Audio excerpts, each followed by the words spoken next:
அருகம்புல்லின் மகிமை. விநாயக பெருமானுக்கு ஏன் அருகம்புல் மிகவும் பிடிக்கும் தெரியுமா? அதன் பின்னால் ஒரு சுவாரஸ்யமான கதை இருக்கின்றது. முன்னொரு காலத்தில் அனலாசுரன் என்ற கொடிய அரக்கன் இருந்தான். அவனது கண்களில் இருந்து வெளிப்படும் கொடிய நெருப்பு தேவர்களையும் மக்களையும் வாட்டி வதைத்தது. அவனது கொடுமை தாழாமல் தேவர்கள் சிவபெருமானிடம் முறையிட்டனர். சிவபெருமானின் அறிவுரைப்படி விநாயகப் பெருமான் அந்த அரக்கனை எதிர்கொள்ள புறப்பட்டார். கடும் போர் நடந்தது.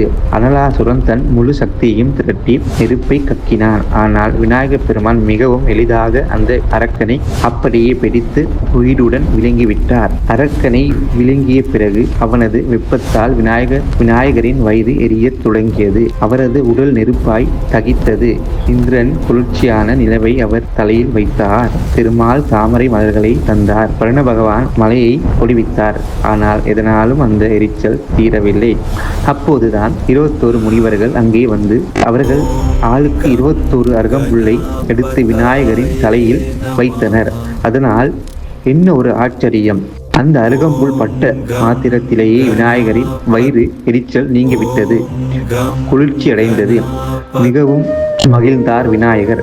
யார் ஒருவர் எனக்கு அருகம்புல் சாத்தி வழிபாடு செய்கிறார்களோ அவர்களுக்கு நான் வேண்டிய வரங்களையும் அளிப்பேன் என்று வரமளித்தார். அதனால் அருகம்புல் விநாயகர் பெருமானுக்கு பிடித்தமான வழிபாட்டு பொருளானது.